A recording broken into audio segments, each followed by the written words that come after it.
बोलिए देवाधिदेव एक हजार श्री महावीर स्वामी भगवान की जय जय जय। परम पूज्य प्रातः स्मरणीय संत श्रोमणी आचार्य भगवान श्री विद्यासागर जी महाराज की जय जय जय। परम पूज्य गुणायतन प्रणेता प्रखर वक्ता भावना योग प्रवर्तक गुरुवर श्री प्रमाण सागर जी महाराज की जय जय जय। समस्त मुनि संघ की जय जय जय। शंका समाधान के आज के सत्र में आप सभी का हार्दिक अभिनंदन। इससे पूर्व कि हम आज के सत्र को प्रारंभ करें, चलते हैं पूज्य गुरुदेव के चरणों में, करते हैं प्रणिपात इस भाव से कि हमारे जीवन में भी हो सके सम्यक्त्व की सुप्रभात। सभी लोग हाथ जोड़ेंगे, मस्तक झुकाएंगे और मेरे साथ बोलेंगे, हे गुरुदेव नमोस्तु नमोस्तु नमोस्तु।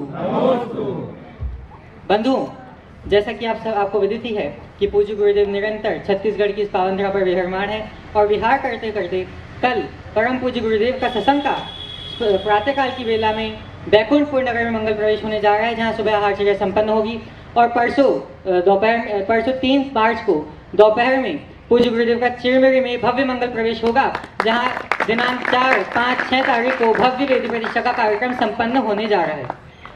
आज के प्रथम प्रश्न के लिए मैं आवाज दे रहा हूँ श्री अनूपजी सिंघई कटनी से और आपके बाद तैयार रहेंगी श्रीमती पुष्पा जैन मनेन्द्रगढ़ से। गुरु जी के चरणों में सादर नमन।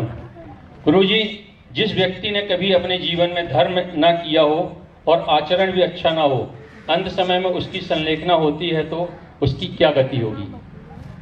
कहते हैं अंत में भी राम ले लो तो जीवन भर का जो पाप है सब कट जाता है। अंत मता सोगता। हालांकि ऐसा होना बहुत दुर्लभ है। जीवन भर अधर्म का आचरण करने वाले के मुख से अंत में प्रभु का स्मरण बहुत दुर्लभ है, लेकिन कभी कभी हो जाता है और ऐसा हम लोगों ने देखा भी।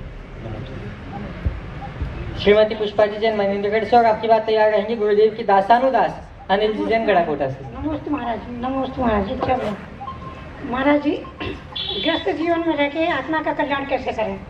गृहस्थ जीवन में रह करके आत्मा का कल्याण करने के लिए गृहस्थोचित कर्तव्यों का पालन करना, देव गुरु और धर्म के प्रति श्रद्धा रखते हुए संयम और अनासक्ति इनको आत्मसात करना चाहिए। जीवन में जितना बन सके संयम का अनुपालन करें और अपने मन को आसक्ति से रहित रखें, मोह से रहित रखें। मोह मुक्त संयमी जीवन हमारे कल्याण का आधार। ये क्वेश्चन मेरी बेटी का है। बोलो। दिन भर अपन कार्य करते हैं तो कर्म बंद होते हैं, स्वप्न में भी रात में जाने पर सोते हैं, कुछ भी होते हैं, उसमें भी कर्म बंद होते हैं क्या? हाँ, जाते सोते जागते सब तरफ होते, जागने की अपेक्षा सोने में मंद होता। उपस्थित होंगे अनन्य गुरु भक्त अनिल जी जैन गढ़ाकोटा से और आपकी बात तैयार रहेंगे शैलेश जैन मनेन्द्रगढ़ से। मेरे आराध्य गुरुवर के चरणों में दासानुदास अनिल गढ़ाकोटा का बारंबार नमोस्तु। छुल्लक जी के चरणों में इच्छामी। गुरुदेव, जिंदगी सड़क की तरह है, यह कभी सीधी नहीं होती। कुछ दूर पर मोड़ अवश्य आता है, कहीं कहीं पर तो अंधा मोड़ भी आ जाता है। हे गुरुदेव, इस टेढ़ी मेढ़ी जिंदगी में सरलता से चलने का उपाय बताएं ताकि अंधे मोड़ों पर भी सरलता के साथ चलकर जीवन सरल कर सकूं। बड़े आसानी से जी सकते हैं। टेढ़े मेढ़े रास्तों में भी जगह जगह साइन बोर्ड लगे रहते हैं और साइन बोर्डों में दिए गए निर्देशों का जो अनुपालन करता है उसको कभी दुर्घटना नहीं होती। तो हमारे लिए भी हमारे ऋषि मुनियों ने अपने शास्त्रों में वो सारे साइन बोर्ड लगा रखे। यदि हम उनको फॉलो करते रहे तो अपने जीवन को उसके मूल गंतव्य तक बहुत आसानी से पहुंचा सकते हैं। लेकिन सबसे बड़ी विडंबना ये है कि लोग चलते तो हैं पर दिशा निर्देशों का कोई अनुपालन नहीं करते। परिणाम अंधे मोड़ में उनकी अंधगति हो जाती है। इसलिए सावधान होकर के चलने की जरूरत है, सजगता से चलने की अपेक्षा है। जो मनुष्य सावधानी और सजगता के साथ अपना जीवन आगे बढ़ाता है वो जीवन में सफलीभूत होता है। शैलेश जी और आपकी बात तैयार रहेंगे पंकज नीतू जी पाटौदी साड़म से। महाराज श्री को नमोस्तु नमोस्तु नमोस्तु। महाराज श्री, पुण्य और धर्म में क्या महत्वपूर्ण है? यदि धार्मिक कार्य के लिए जा रहे हैं और कोई पुण्य का कार्य करने का अवसर मिले तो दोनों में से क्या करना चाहिए, क्या महत्वपूर्ण है? सबसे पहली बात तो है कि पुण्य को भी धर्म मान करके चलना चाहिए, पुण्य अधर्म नहीं। हम जो पुण्य का कार्य करते हैं वह एक प्रकार का धर्म ही है। पुण्य का कार्य का मतलब क्या है? जितने भी शुभ आचरण हैं वह सब पुण्य की श्रेणी में आते हैं। तो जो हम शुभ आचरण कर रहे हैं ये तो धर्म है, हाँ, लेकिन थोड़ा सा हम दोनों में और गहराई से जाएं, देखें तो अंतर है। हम कई बार केवल पुण्य को चाहते हैं, धर्म को नहीं। और जब हम पुण्य की वांछा करते हैं तो हमारी दृष्टि में पुण्य भाव की तरफ कम, पुण्य के परिणाम की तरफ ज़्यादा होता है। लोग पुण्य को चाहते हैं, पुण्य, मेरा पुण्य प्रबल हो, अर्थात मुझे धन संपदा, वैभव और ऐश्वर्य की संपत्ति हो, प्राप्ति हो। ये जो सोच है, ऐसे व्यक्ति के जीवन में धर्म नहीं हो सकता। मेरे जीवन में धर्म आए, अर्थात मेरे जीवन में संयम, सदाचार, सात्विकता और सकारात्मकता विकसित हो, ये धर्म का मूल आधार है। तो धर्म का स्थान पुण्य से भी ऊंचा हो जाता है। हम पुण्य का कार्य करें तो उसको भी ये मान करके करें कि मेरा मूल लक्ष्य धर्म है और धर्म की प्राप्ति के लिए मैं पुण्य का कार्य कर रहा हूँ, अथवा अधर्म से बचने के लिए पुण्य का कार्य कर रहा हूँ। जो केवल पुण्य फलों की वांछा में शुभ कर्मानुष्ठान करता है वो केवल सांसारिक विभूतियों को प्राप्त करके रह जाता है, लेकिन जो अपनी आत्मा को पवित्र बनाने के लिए पुण्यानुष्ठान करता है वो भव सागर से पार उतर जाता है, वही मुक्ति का अधिकारी होता है। साड़म से गुणायतन संस्थापक सदस्य पंकज नीतू जी पाटौदी बिहार में चल रहे अपनी पूरी टीम के साथ, और आपके बाद तैयार रहेंगे मुकेश जी जैन चेरमिरी से। नमोस्तु महाराज जी, इच्छामी चुल्लक जी, वंदना भैया जी। महाराज जी, व्रतों को और महाव्रतों को अंगीकार करने के लिए ज्ञान अति आवश्यक है या भाग्य है? देखो, व्रत और महाव्रत को अंगीकार करना कोई साधारण बात नहीं है। कई जन्मों का पुण्य फलता है, तब किसी के जीवन में ऐसा होता है कि व्यक्ति मोक्ष मार्ग के अनुकूल आगे बढ़ पाता है। लेकिन इसे भाग्य के भरोसे नहीं, इसके लिए हमें सतत भावना भानी चाहिए, तदनुरूप पुरुषार्थ करना चाहिए। जो उत्तम भावना भाते हुए वैसा पुरुषार्थ करता है वही उत्तम गति को प्राप्त करता है। नमोस्तु महाराज। मुकेश जी उपस्थित होंगे और आपकी बात तैयार रहेंगे गुणायतन के संस्थापक सदस्य विक्रम जी अंबिकापुर से। महाराज जी, मेरा कहना ये है कि आत्मा तो जब मोक्ष चले जाती है, वहाँ शरीर नहीं होता है और इंद्रियाँ नहीं होती है, तो सुख का अनुभव फिर कैसे प्राप्त करती है? पहले तो मैं आपसे पूछना चाहता हूँ, सुख मिलता किससे? इंद्रियों से? इंद्रियों के द्वारा आत्मा को मिलता है सुख। इंद्रियों के द्वारा मिलता है तो कब मिलता है? बोलो। एक आदमी की आंखें खुली हो और वो बेहोश हो, उसके सामने कितना भी सुंदर दृश्य हो, उसको सुखानुभूति होगी? नहीं होगी। हाँ, नहीं होगी। नहीं होगी। स्वर लहरियां चल रही है, मूड ऑफ हो, कोई स्वाद, कोई सुनने का आनंद आएगा? मुंह में रसगुल्ला है और फोन पे बुरी खबर, रस मिलेगा? तो बताओ, सुख किससे मिल रहा है? इंद्रियों से। इंद्रियों के विषयों से सुख तब तक नहीं मिलता जब तक कि उसका ज्ञान न हो। कितनी भी अच्छी चीज हो, जब तक उसका आभास नहीं तब तक सुख की अनुभूति नहीं।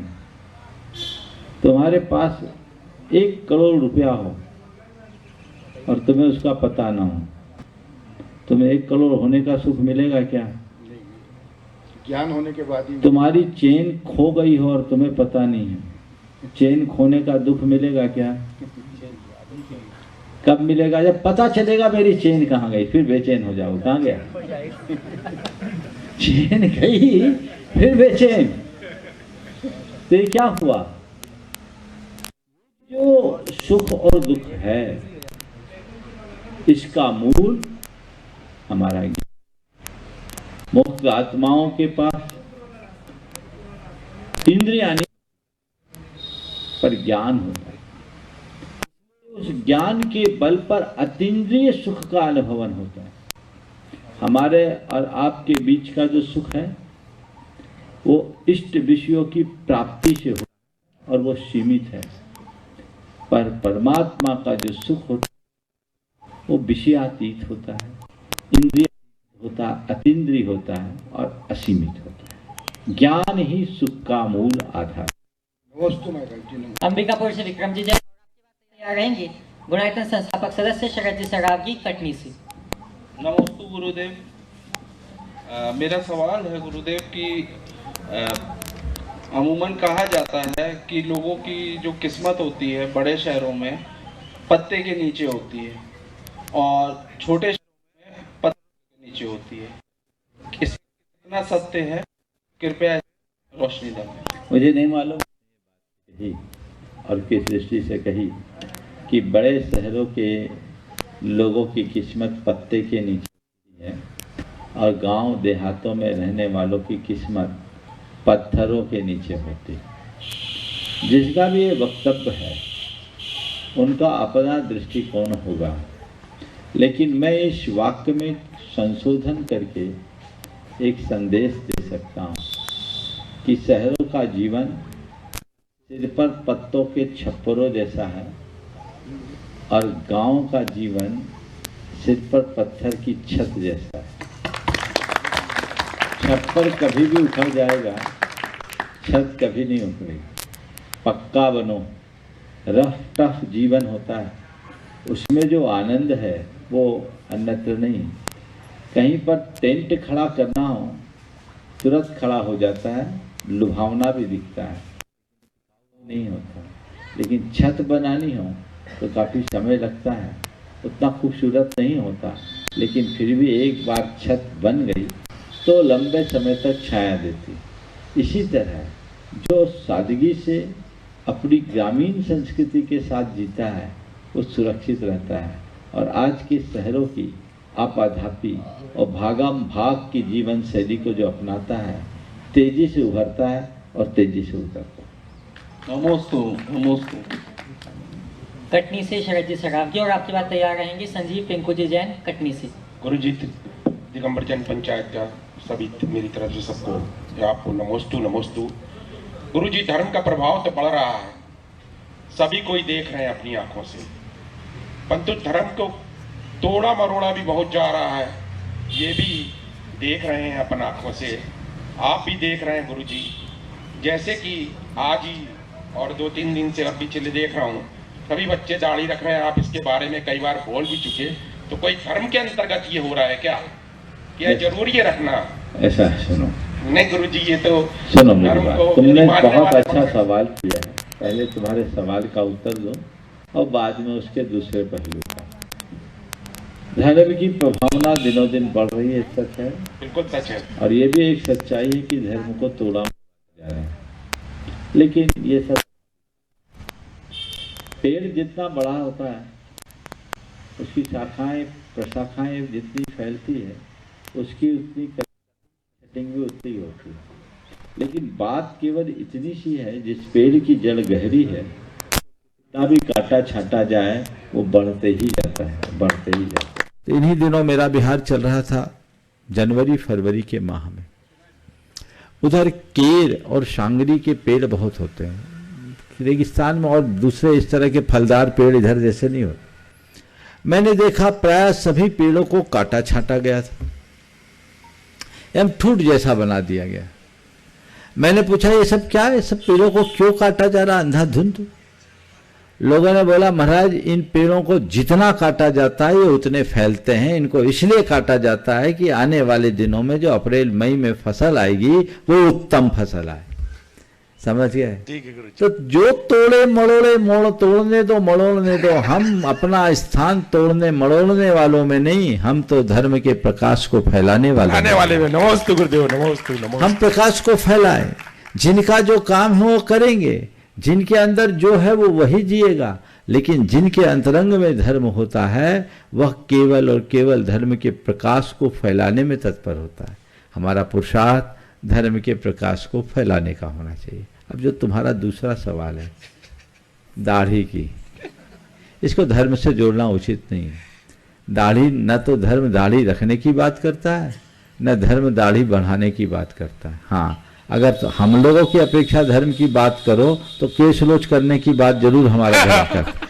हम जैन मुनि 2 महीने से 4 महीने के बीच अपने सिर के और दाढ़ी मूछों के बालों को अपने हाथ से उखाड़ देते हैं। समझ गए? हाँ, तो ये मेरा धर्म है। पर तुम हजामत बनवाओ, शेविंग करो या दाढ़ी रखो, इसके लिए धर्म का कोई लेना देना नहीं। ये लाइफ स्टाइल है, इसको अब जो जिस रुचि से करता है करने दो, लेकिन लोगों का ये दृष्टिकोण गलत है कि दाढ़ी वालों को एक धर्म विशेष से जोड़कर देखे, यह उचित नहीं है। हाँ, तो जो है ये लाइफ स्टाइल है, जैसा चलता है चलने दीजिए, उसको लेकर के सोचना नहीं।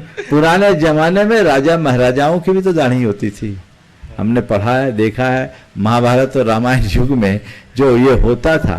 तो ये चीजें हैं, समय काल के अनुसार चलती है, ये व्यक्ति की खुद की चॉइस है, इस पर हमें कोई टिप्पणी करना उचित प्रतीत नहीं होता।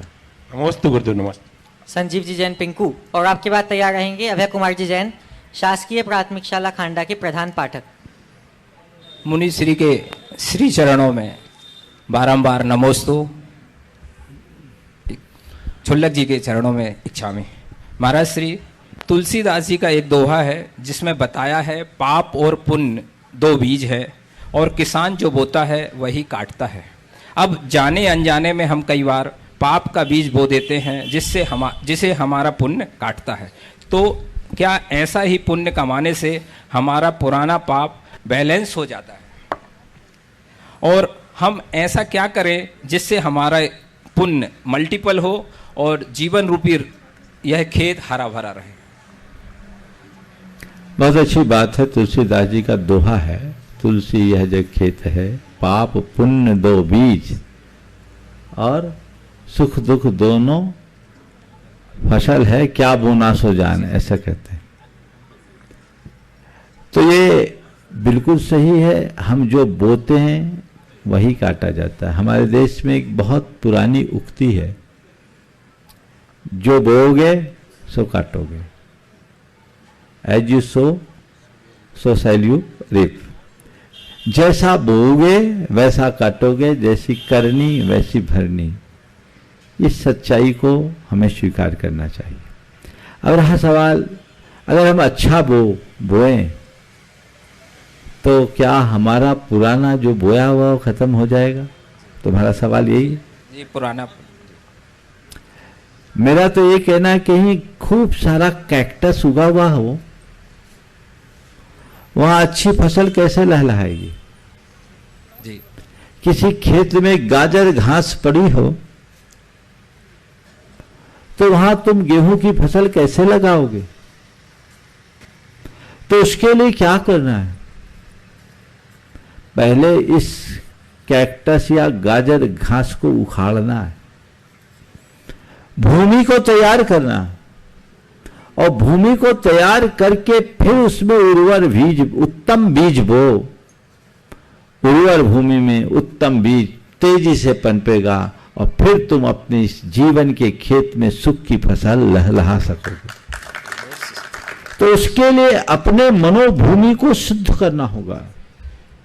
ये पुरुषार्थ है, पश्चाताप के बल पर, त्याग और तपस्या के बल पर मनुष्य अपने पुरातन कर्मों को नष्ट कर सकता है, यानी अपने चित्त की भूमि को ठीक कर सकता है। जमीन तैयार हो जाए, फिर जब मनोभावों में विशुद्धि और पवित्रता आ जाए तो तुम जो बोओगे वो कल्याणकारी होगा।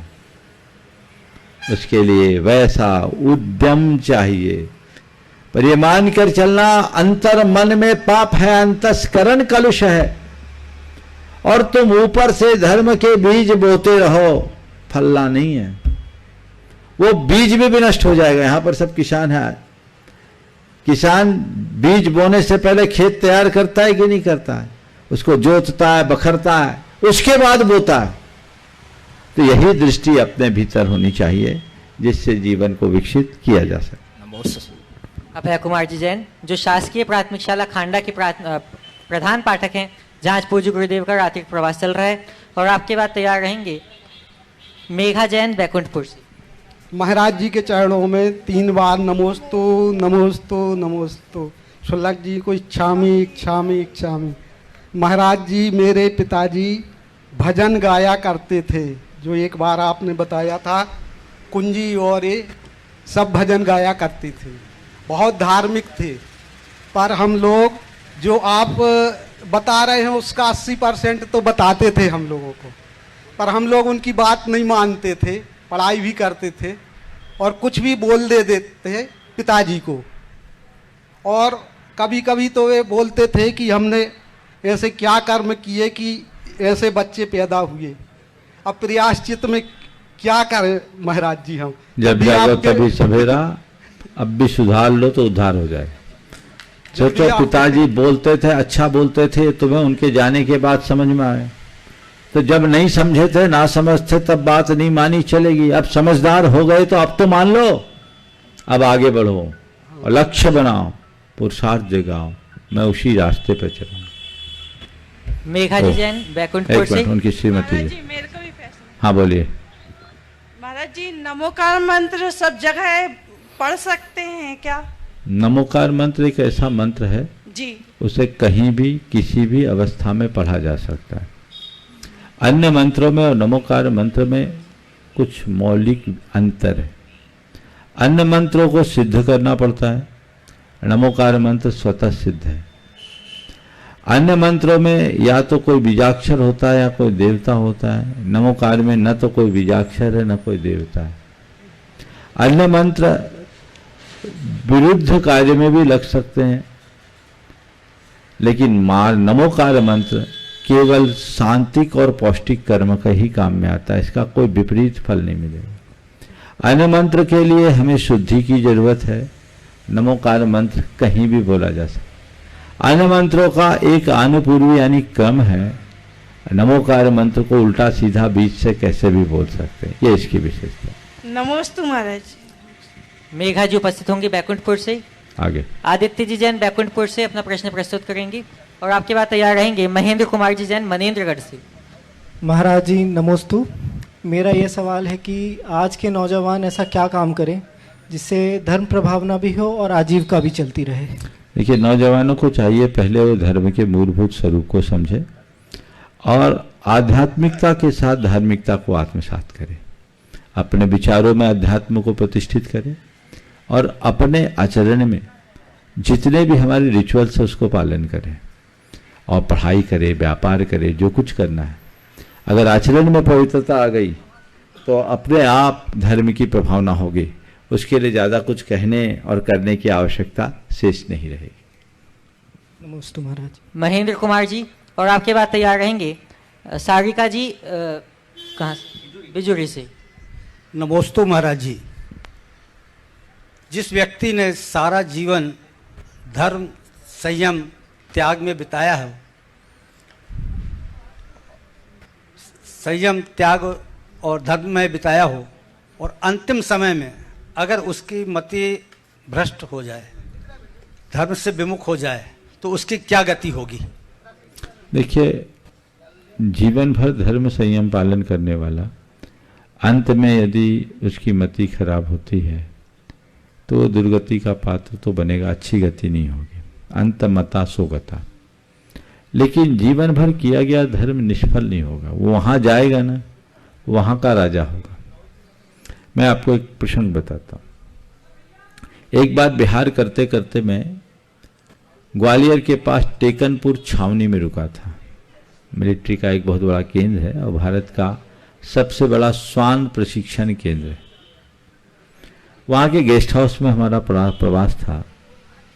लोगों ने वहाँ के कुत्तों के बारे में बताया और कहा कि इन कुत्तों में रैंक है, इंस्पेक्टर की, एसपी की, डीआईजी की, आईजी की, ऐसी रैंक है, अलग अलग रैंक।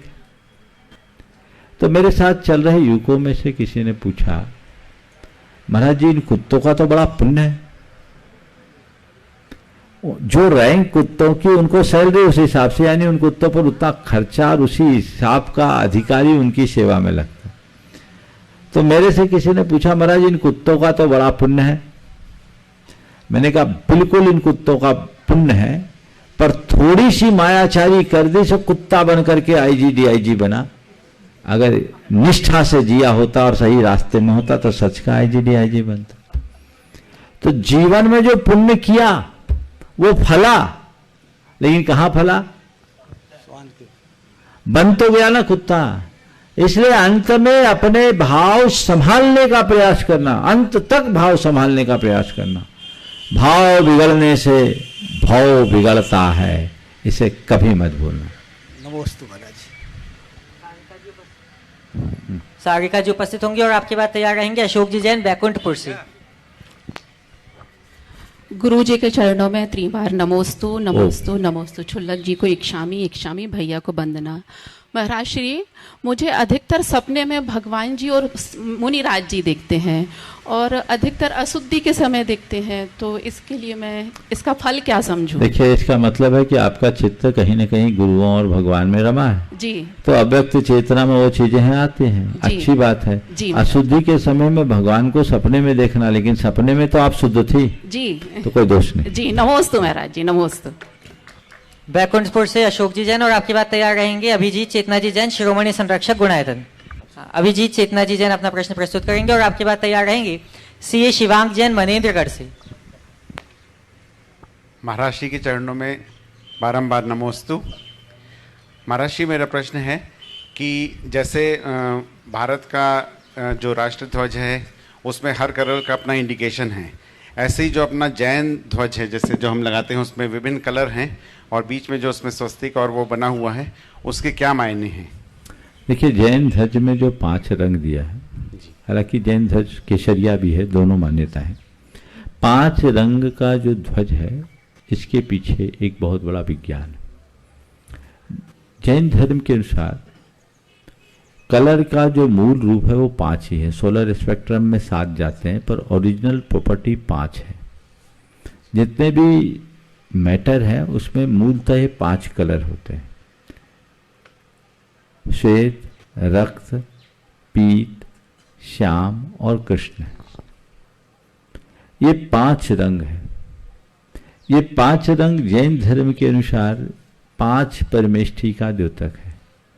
अरहंत भगवान का सफ़ेद, सिद्धों का लाल, आचार्यों का पीला, उपाध्याय का नीला और साधु का काला। ये 5 रंग हैं। जैन ध्वज में इन 5 रंगों को समाहित करना इस बात का द्योतक है कि सृष्टि के समस्त तत्व इसमें समाहित हैं और इसका जो प्रताप है सारे संसार में फैले, संपूर्ण सृष्टि में फैले। और स्वस्तिक इस बात का द्योतक है कि सबका कल्याण हो, केवल जैनों का कल्याण नहीं। किसका कल्याण हो? सबका कल्याण हो। ये स्वस्तिक उसका प्रतीक है। इसलिए जैन धर्म में ये 5 रंगों को नमोस्तु गुरुदेव, नमोस्तु गुरुदेव, नमोस्तु गुरुदेव। गुरुदेव, मेरा प्रश्न है, कर्तव्य किए बिना उम्मीद की इच्छा कहाँ तक सार्थक है? देखिए, कर्तव्य किए बिना उम्मीद की इच्छा तो छोड़िए, कर्तव्य करने के बाद भी उम्मीद की इच्छा उचित नहीं है। उम्मीद तो परेशान करने वाली चीज है। हम तो कहते हैं कि हम नेकी कर और दरिया में दाल की उक्ति को अपनाना चाहिए, और जो कर्तव्य ही नहीं करे ही नहीं और उम्मीद की इच्छा रखे, उनका तो भगवान ही मालिक है। नमोस्तु गुरुदेव। सीए शिवांग जैन मनेन्द्रगढ़ से और आपके बाद तैयार रहेंगे राजकुमार जी जैन बैकुंठपुर से। नमोस्तु महाराज श्री।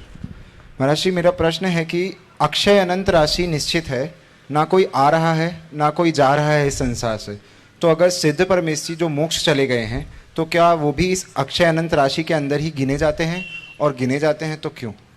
बिल्कुल वो इसी में गिने जाते हैं, क्योंकि इससे बाहर नहीं है।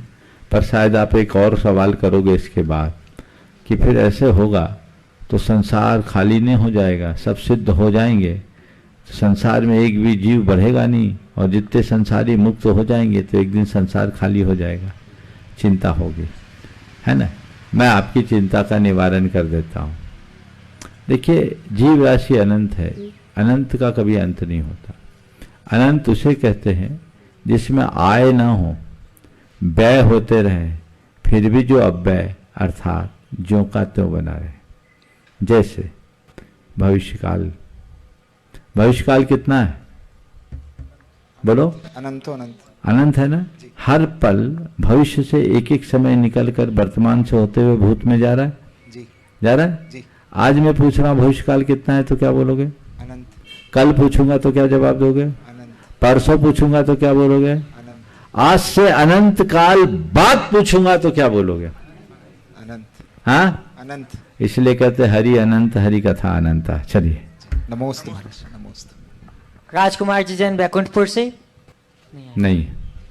प्रियंका जी जैन उपस्थित होंगे और आपके बाद तैयार रहेंगे सौरभ जैन बिजुरी से।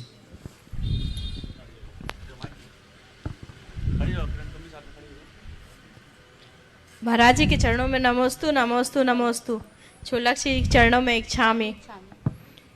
महाराज जी हमारा क्वेश्चन ये था, जैसे अदर कास्ट में बहुएं आती हैं अपने जैन धर्म में, तो वो जैसे उनकी इच्छा है जैन धर्म में पूरी तरीके से अपना ली, तो महाराज जी को आहार दे सकते हैं कि नहीं दे सकते हैं? जो भी हैं वो व्यक्तिगत रूप से बात करें, वहाँ रास्ता बताएंगे। जी चलिए। और महाराज जी जैसे पंच कल्याणक हो रहा है तो उसमें इंद्र इंद्राणी बनना जिनके सानिध्य में हो रहा उनसे पूछो, प्रतिष्ठाचार से। जी नमस्ते महाराज जी। चलिए। सौरभ जी जैन बिजुरी से और आपके बाद तैयार रहेंगी पुष्पा देवी जैन नमस्ते बैकुंठपुर से। गुरुदेव, इच्छामी गुरुदेव। गुरुदेव, सिद्ध भगवान और अनंत भगवानों में क्या अंतर होता है? हाँ? सिद्ध भगवान और अनंत भगवानों में क्या अंतर होता है? सिद्ध भगवान और अनंत भगवान में अंतर पूछते हो? हमारे गुरुदेव बताते थे 15 अगस्त और 26 जनवरी में क्या अंतर? 15 अगस्त में देश आजाद हुआ और 26 जनवरी को हमारा संविधान लागू हुआ।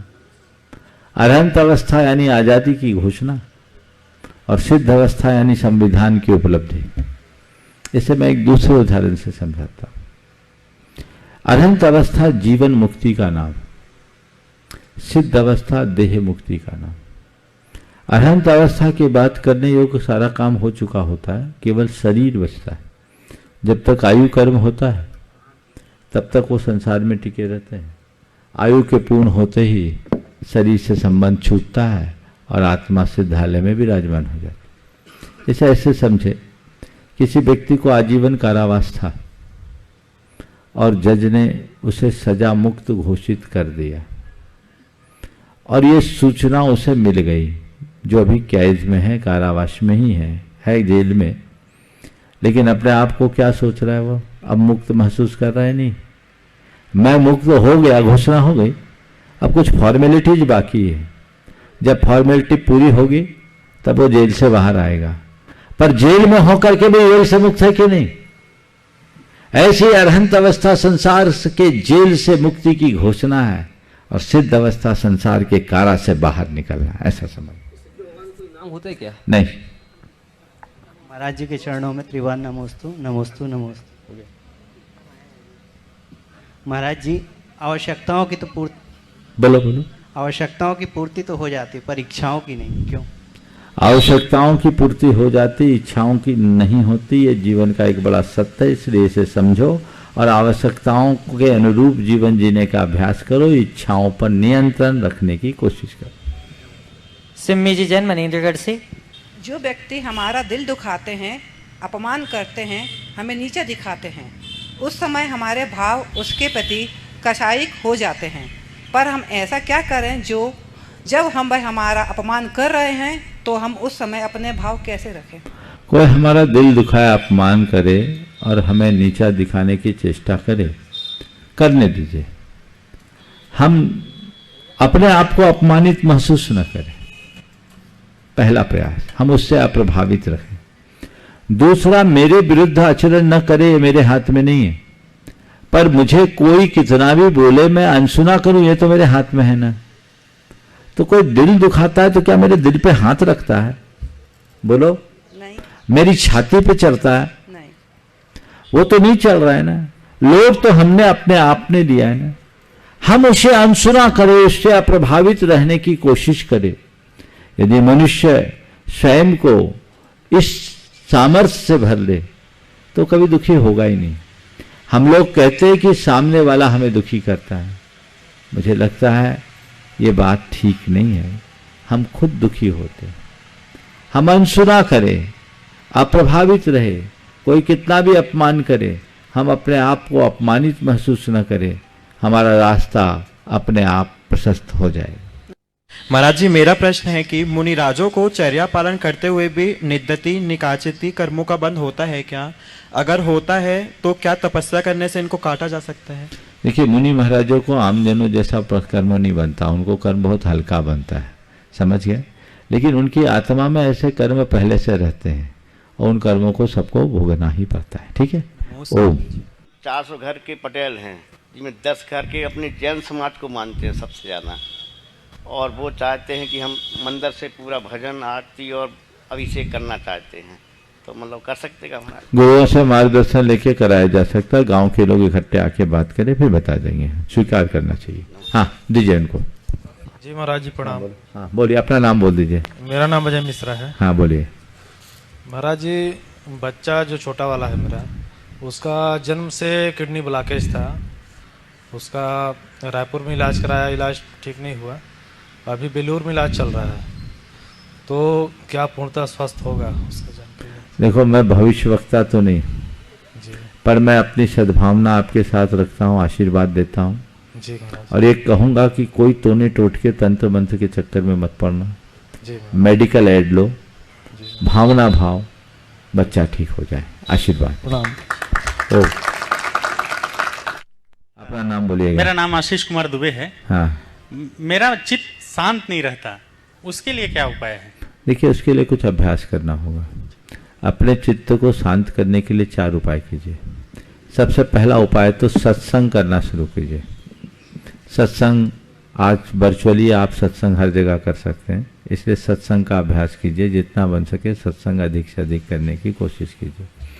दूसरी बात, थोड़ा स्वाध्याय कीजिए, स्वाध्याय से चित्त को स्थिरता मिलती। तीसरी बात, आप थोड़ा चिंतन कीजिए, स्वात्म चिंतन, एकांत में बैठकर।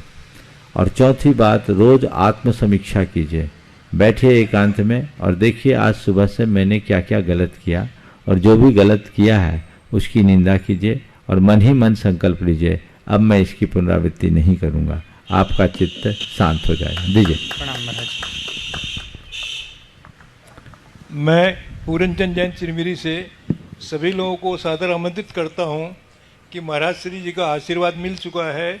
हमारे यहाँ 4, 5, 6 तारीख को 3 दिन वेदी प्रतिष्ठा कार्यक्रम है, अतः आप सभी लोग सादर आमंत्रित हैं। ये निवेदन मेरा हुए।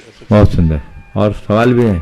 पूज्य शिलक श्री आदर्श सागर जी महाराज के चरणों में और निवेदन करते हैं कि हे महाराज श्री ऑनलाइन प्रश्नों के माध्यम से हम सबको एक नई दिशा प्राप्त हो। इच्छामी महाराज जी। महाराज श्री के चरणों में कोटिशः नमन। सुभाष चौधरी जी जोधपुर से प्रश्न कर रहे हैं, महाराज श्री मेरी जिज्ञासा यह है कि पहले के समय में लोग अभाव में भी खुशियां ढूंढ लेते थे, जबकि आज के समय में खुशियों में अभाव ढूंढते हैं, ऐसा क्यों? समाधान करें। बहुत अच्छा वाक्य। पहले लोग अभाव में भी खुशियां ढूंढ लेते थे, आज के लोग खुशियों में भी अभाव ढूंढते हैं। इसकी वजह है क्योंकि पहले लोग किसी के प्रभाव में कम होते थे, समभाव में ज़्यादा होते थे। आजकल लोग औरों के प्रभाव में होते हैं।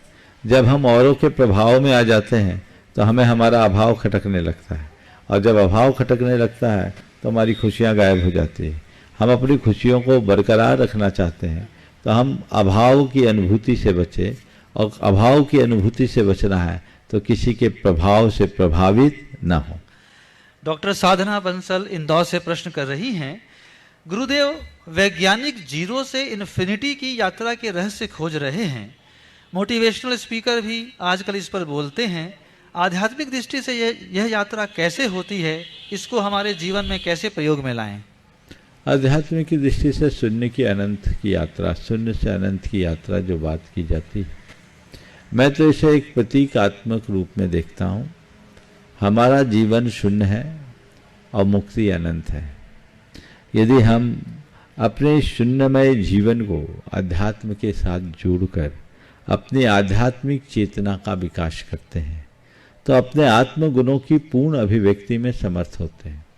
आत्मगुणों की पूर्ण अभिव्यक्ति का नाम ही अनंत है, क्योंकि हमारे आत्मा के संपूर्ण गुण अनंत है, जो उत्तरोत्तर आध्यात्मिक साधना के बदौलत हम विकसित कर सकते हैं। महेंद्र जैन पत्रकार इंदौर से प्रश्न कर रहे हैं, व्यक्ति, समय और संबंध, इन्हें खो देने के बाद ही समझ पड़ता है कि ये हमारे लिए कितने कीमती थे। व्यक्ति इनका जाने अनजाने में दुरुपयोग करता है और फिर पछताता है। तो महाराज श्री, उपयोग और दुरुपयोग के बीच सावधानी का कौन सा कवच हो, कृपया मार्गदर्शन करें। बहुत अच्छी बात है। व्यक्ति, समय और संबंध खो जाने के बाद ही प्रतीत होते हैं। आपने पूछा है कि जब ये होते हैं तब इनका हम उपयोग नहीं कर पाते हैं, दुरुपयोग करते बाद में पछताते हैं। उपयोग और दुरुपयोग के बीच के भेद रेखा को आपने जानना चाहा है। मैं तो ये कहूँगा, कि व्यक्ति के रहते हम व्यक्ति का आकलन करें, समय के खोने से पहले समय की पहचान करें और संबंधों में ऐसा माधुर्य बना ले कि संबंध खंडित ही ना हो, संबंध नष्ट ही ना हो। अगर हम इन तीनों चीज़ों की सामर्थ्य अपने भीतर विकसित कर लेते हैं तो हमारे जीवन में फिर कहीं किसी प्रकार की कठिनाई आ ही नहीं सकती। हमें उसके लिए अपने अंतरंग में कुछ जागरूकता रखनी जरूरी है। और जिनने अपना समय खोया, जिनने व्यक्ति का सही उपयोग नहीं किया और जिनने अपने संबंध को बिगाड़े हैं, उनके परिणाम को यदि हमने सामने रखा तो चीज़ें अपने आप दूर हो सकती है। हम ये कह सकते हैं व्यक्ति और संबंध को ठीक तरह से पहचानने के लिए हम आसक्ति और अभिमान से बचें और समय का सही उपयोग जानने के से शत्रु हैं जो हमें इन्हें ठीक तरीके से पहचानने नहीं देते और इनके कारण हमारा जीवन छिन्न भिन्न हो जाता है। कैलाश उत्तम चंद पाटनी कोपर गांव से प्रश्न कर रहे हैं, जनसंख्या के अभाव में हमने हमारी ऐतिहासिक धरोहर को खोया है, जैसे अपने मंदिर और अपनी सही पहचान, ये सभी वापस लौटे, इसके लिए समाज की क्या भूमिका होनी चाहिए? अनेक बार ये प्रसंग आया है। बातें करने से कुछ नहीं होगा, हमें ये देखना है। ये बात बिल्कुल सही है, संख्या बल एक बहुत बड़ा बल होता है। कभी जैन बहुसंख्यक थे, आज अल्पसंख्यक हो गए और हमारा अस्तित्व दिनों दिन क्षीण हो रहा है। इसे हमें गंभीरता से समझना होगा और इसका एक ही उपाय है, जैन बनाओ जैन बढ़ाओ। हम लोगों को जैन धर्म के महात्मा को बताएं, लोग जैन धर्म के मर्म को जाने, लोगों का रुझान जैन धर्म के प्रति हो, ये हमारा प्रयास हो।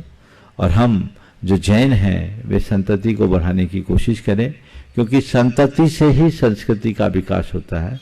जब तक संतति है तब तक संस्कृति है, इसलिए अपनी संतति को बढ़ाने के लिए हमें सचेष्ट रहना चाहिए। डॉक्टर हरि अग्रवाल और अतुल दुबे जी संयुक्त रूप से प्रश्न कर रहे हैं सतना से, कर्मों के फल के बारे में व सिद्धांत पर मार्गदर्शन करने की कृपा करें। कर्म फल और उसके सिद्धांत के विषय में आपने सवाल किया है। देखिए, कर्मों का सिद्धांत क्या है, इसे हमें गहराई से समझना है। जैन धर्म के अनुसार कर्म एक स्वतंत्र सत्ताभूत तत्व है जो हमारी चेतना को परतंत्र करता है। इस पूरे ब्रह्मांड में अनेक प्रकार के पदार्थ हैं, उनमें से एक पदार्थ है जिसे हम कर्म कहते हैं। शास्त्रीय भाषा में उसे कार्मन वर्गना के नाम से जाना जाता है। ये एक ऐसी पदार्थ है जो हमारी चेतना के प्रति हर पल आकर्षित होता रहता है। हम मन से जैसा सोचते हैं, वचनों से जैसा बोलते हैं और शरीर से जैसी क्रिया करते हैं, वैसे संस्कार हमारी आत्मा की ओर आकर्षित होते हैं। दूसरे शब्दों में मैं कहूँ तो हमारे मन, वाणी और शरीर की प्रवृत्ति के कारण हमारी आत्मा में एक विशेष प्रकार का वाइब्रेशन होता है। उस वाइब्रेशन के परिणाम स्वरूप जिस तरह की हमारी स्पंदन होते हैं, उस तरह के कर्म हमारी चेतना से जुड़ते हैं। मन, वचन और शरीर की जैसी प्रवृत्ति वैसे कर्म के संस्कार हमारी आत्मा में जुड़ते हैं। प्रवृत्ति यदि अच्छी होती है तो अच्छे कर्म हमारी आत्मा से जुड़ते हैं और प्रवृत्ति यदि बुरी होती है तो बुरे कर्म, अच्छे कर्म यानी पुण्य कर्म और बुरे कर्म यानी पाप कर्म, ये चलते ही रहते हैं। जैसी प्रवृत्ति वैसा ही परिणाम और कालांतर में वे ही पककर हमें अच्छा बुरा फल प्रदान करते हैं। तो ये सामान्य कर्म बंध की प्रक्रिया है। ये कर्म बंधते हैं, अपने आप बंधते हैं, समय पूर्ण होने पर ये पकते हैं और पकने के बाद अपना फल देते हैं। लेकिन जैन कर्म सिद्धांत में एक विशेष बात कही गई कि हम जिस रूप में अपने कर्मों को बांधे हैं उसी रूप में भोगने के लिए बाध्य नहीं है। ये कोई जरूरी नहीं कि हमने जैसा कर्म बांधा वैसा ही भोगे। बाह्य शक्ति और आंतरिक परिस्थितियों के अनुकूल न होने पर कर्म की अवस्थाओं में हम काफी कुछ परिवर्तन कर सकते हैं। कर्म के बंध से लेकर उसके फल भोग तक बहुत कुछ परिवर्तन किया जा सकता है। यदि मनुष्य अपना पुरुषार्थ जागृत करे, तो अपने कर्म की अवस्थाओं में बहुत कुछ बदलाव ला सकता है और कर्म को नष्ट भी कर सकता है। मुख्य रूप से जब तक अज्ञान है तब तक कर्म बनता है और ज्ञान से कर्म नष्ट होता है। हीरा बड़जात्या जी हजारीबाग से प्रश्न कर रही हैं, किसी ने क्या खूब कहा है, बल से ज्यादा बुद्धि का प्रयोग करना चाहिए, क्योंकि बल लड़ना सिखाती है और बुद्धि जीतना सिखाती है। तो महाराज जी, हम बल और बुद्धि के बीच सामंजस्य कैसे बिठाएं, समाधान करें? बल और बुद्धि बहुत अच्छी बात है। बल से बुद्धि की अपेक्षा बुद्धि का ज़्यादा प्रयोग करना चाहिए। बल लड़ना सिखाता है और बुद्धि जीतना सिखाती है। मैं इसे थोड़ा संशोधित करना चाहूँगा और ये कहूँगा, बल की जगह बुद्धि बल का प्रयोग करना चाहिए। और बुद्धि बल भी है विवेक, अंतरंग का विवेक जागृत हो गया तो शारीरिक बल से कमजोर मनुष्य भी अपने जीवन को आगे बढ़ा सकता है। हमें अपने जीवन को उसी अनुरूप आगे बढ़ाने की चेष्टा करना चाहिए। प्रत्यक्ष में जो आए उनको दे दीजिए। हाँ, ममता जैन बैकुंठपुर से। हाँ बोलिए। हे गुरुजी, नमोस्तु नमोस्तु नमोस्तु। हे गुरुदेव, पूज्य आचार्य श्री जी की समाधि हो चुकी है, किंतु जैसे ही दिन बीत रहे हैं वैसे ही हमारी पीड़ा भी उनके वियोग से बढ़ रही है। हम ऐसा क्या करें अपने मन को संभाल पाएं? कृपया कर समाधान कीजिए। देखिए, गुरुदेव का जाना निश्चित ही पूरे के पूरे संसार के लिए एक बहुत बड़ा आघात है, झटका है। लेकिन हम सबको ये जानना चाहिए कि ये किसी के वश का नहीं, उनको जाना था, चले गए। अब हम अगर उनके सच्चे अनुयायी, तो हमें चाहिए कि हम उनके आदर्शों को आत्मसात करें, उनके शिक्षाओं को आत्मसात करें। उनने जीवन भर हमें यही सिखाया है कि हमें मोह भाव से बचना है, ज्ञान भाव में जीना है। उनने अपने जीवन के चरम परम लक्ष्य को प्राप्त किया और हम सबको यही संदेश दिया है अपने जीवन के मूलभूत लक्ष्य को प्राप्त करने का। तो हमें उस लक्ष्य को प्राप्त करने के लिए अपने आप को कटिबद्ध करना चाहिए। ये बात सबको ध्यान रखना चाहिए। शोक में किसी का समाधान नहीं है और वैराग्य से बढ़कर और कोई रास्ता नहीं है। तो इन्हें हम शोक का निमित्त बनाने की जगह वैराग्य का निमित्त बना करके चलने का प्रयास करें, तो हम अपने जीवन को सफलीभूत कर सकेंगे और अच्छा बना सकेंगे। आज के सत्र को यहीं पर विराम देना चाहूंगा। बोलिए। और है, चलिए जल्दी से इनको दीजिए। इनको बाहुबली कहाँ से मोक्ष गए हैं? उनका स्थान स्पष्ट नहीं है, कुछ लोग पोदनपुर बोलते हैं। चलिए महाराज जी, मेरी संख्या ये है कि अभिमानी व्यक्ति को जब कोई पाप करने से रोकता है तो वह उसे ही अपने जीवन का सबसे बड़ा शत्रु मान लेता है, परंतु जब उसे उसी पाप का परिणाम भुगतना पड़ता है तो वह स्वयं उसका उत्तरदायित्व कभी नहीं लेता, बल्कि दूसरों पर ही प्रत्यारोपण करता है, जबकि वह सब जानता है कि मैं अपनी कठिनाइयों का जिम्मेदार स्वयं हूँ, फिर भी वो यही अभिमान की सबसे बड़ी विशेषता है, जो अपनी खामियों को, अपनी कमियों को, अपने दोषों को, अपनी दुर्बलताओं को स्वीकार नहीं करने देता। तो वो एक गलत फहमी में जीने का अभ्यासी होता है। वो सच्चाई को समझने नहीं देता। लेकिन उसके न समझने से क्या होगा? दुनिया तो समझती है, अंततः उसकी पोल खुलती है और कहते हैं कहावत, अभिमानी का सिर नीचा। आज नहीं कल उसका सिर नीचा होगा ही। जी, जो भी उसके साथ जुड़ा रहता है तो उसका असर उसके पूरे परिवार पे भी पड़ता है। इसलिए ऐसे व्यक्ति की पहचान रखते हुए उसके प्रति सुरक्षित दूरी रखना चाहिए, न ज्यादा निकटता न ज्यादा दुराव। नमोस्तु महाराज। मुनि के चरणों में नमोस्तु नमोस्तु नमोस्तु। चुल्लक जी के चरणों में इच्छामि इच्छामि इच्छामि। मुनि श्री कहते हैं कि अंत भला तो सब भला। ऐसा क्या करें कि अंत समय में संलिखना की धारण कर सकूं, क्योंकि अंत में धर्म ध्यान से मन विचलित हो जाता है। इसलिए जीवन भर इतना अभ्यास बनाओ कि अंत में अगर अचेत अवस्था भी हो तो धर्म ध्यान चलते रहे। मैंने कई लोगों को देखा है कि चेतना नहीं है लेकिन हाथ में नमोकार की उंगलियां चल रही है। अभ्यास अगर होश में हमने अच्छा बना लिया तो परिणाम अच्छा होगा। चलिए जुड़िए, जिनको लेना है जल्दी से अपना नाम बोलिए, करिए। गुरुवर त्रिवार नमोस्तु। चुल्लक जी के चरणों में इच्छामि। गुरुवर, हमारा प्रश्न है कि जय जिनेंद्र कब, कहाँ और कैसे बोलना चाहिए? जय जिनेंद्र क्या है? जय जिनेंद्र का अर्थ समझिए। जिनेंद्र भगवान की जय हो। जिनेंद्र कौन है? जिन्होंने अपने इंद्रियों को जीत लिया, वो जिन, और जिनों में जो प्रधान है उसका नाम जिनेंद्र।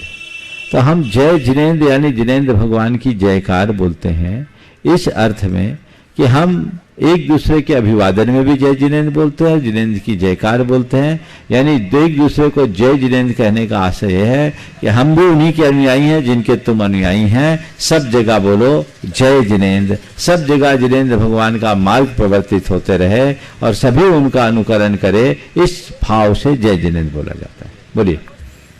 नमोस्तु गुरुवर, नमोस्तु। मेरी शंका ये है महाराज जी कि जैसे महावृत्ति मुनिराजों का 6वां 7वां गुण स्थान होता रहता है, ऐसा सुना है कि मतलब 48 मिनट के अंदर भी वो कभी 7वां बोले, का हाँ। हो जाता। तो क्या ऐसा श्रावकों का भी होता है 5वां 4वां? नहीं, ये महावृत्ति 6, 7वें का ही है, बाकी का कोई नहीं। जी चलिए, नमोस्तु। नमस्ते महाराज जी, नमस्ते नमस्ते। बोलिए। हाँ, हमारा प्रश्न ये है महाराज जी, किसी की अच्छी बात का बुरा मानना किस कर्म का बंध बनेगा? कर्म का बंद होगा, ये तीव्र मोह कर्म का बंद होगा। ये कषाय के कारण है, अच्छी बात का बुरा मानने से जीव मोह कर्म का बंद करता है। चलिए, नमोस्तु महाराज जी। महाराज जी, मेरा प्रश्न है, एक व्यक्ति को जीवन में कितना पैसा कमाना चाहिए? क्या अपनी जरूरत से ज्यादा कमाने का मतलब किसी और के हिस्से का पैसा जमा करना है? मुझसे पूछा कितना पैसा कमाओ? जरूरत के लिए कमाओ या जरूरतमंदों के लिए कमाओ, इससे ज्यादा कमाने का कोई जरूरत नहीं है। ये व्यक्ति को समझ करके चलना चाहिए। नमोस्तु महाराज। और बचा नमोस्तु है? महाराज। चलिए, हाँ। चतुर इंद्रिय जीवों की आयु कितनी होती है महाराज जी? 4 इंद्रिय जीवों की आयु 6 महीने की होती है अधिकतम। नमोस्तु महाराज जी। महाराज जी, ये प्रश्न डॉक्टर अंकिता जैन नागपुर से मेरी दीदी हैं, वो उनका मानना मतलब उनका पूछना ये है कि जो व्यक्ति ज़्यादा संवेदनशील होता है वो रिश्तों के प्रति तो ईमानदार होता है, लेकिन अक्सर उनके जीवन में संघर्ष ज़्यादा होता है। तो क्या संवेदनशील होना गलत है? संवेदनशील होना अच्छा है, लेकिन जरूरत से ज़्यादा संवेदनशील नहीं होना चाहिए। संवेदना के साथ समझ भी होना चाहिए। भावनाओं के बहाव में बिल्कुल नहीं बहना चाहिए। आइए। नमोस्तु महाराज। ओम छपते छपते बोलिए महाराज जी। हाँ, नमस्ते महाराज जी। ये कहना था कि गार्जियन आज के समय में बच्चों की गलती होने पे डांटते हैं, जो कि उनके सबकॉन्शियस माइंड में गलत रिएक्शन देता है। गलती होने के पश्चात कुछ भी करें वो तो सुधर नहीं सकता, तो हमें गार्जियन को ये थोड़ा करना चाहिए ताकि उसमें हमें ध्यान रखें। इस बच्चों को सीख देना चाहिए, सजा नहीं। उन्हें ये समझना चाहिए कि हम बच्चों के पिता हैं, पुलिस नहीं। पिता का काम सीख देना, पुलिस का काम सजा देना। लेकिन पिता जब पुलिस का काम करने लगते हैं तो फिर घर में फिर माहौल पूरा बिगड़ जाता है। इसलिए बच्चों को बच्चों के हिसाब से ही चलना चाहिए, तभी रास्ता ठीक हो पाएगा। ये बहुत गंभीर सवाल आपने पूछा है, आखिरी में आपका सवाल आया है। लेकिन बच्चों को की परवरिश एक बहुत बड़ी जिम्मेदारी है। हमें बच्चों का भावनाओं का भी ख्याल रखना चाहिए और बहुत ज़्यादा हिदायतें नहीं देना चाहिए। उन्हें समझाने की कोशिश करनी चाहिए। 10 गलती में 1 बार टोकना चाहिए, 1 गलती में 10 बार टोकने की चेष्टा नहीं करनी चाहिए। जो बार बार इस तरह की टोका टाकी करते हैं उनके परिणाम कभी अच्छे नहीं निकलते। समय हो गया, यहीं पर विराम। बोलिए परम पूज आचार्य गुरुवर श्री विद्यासागर जी महाराज की।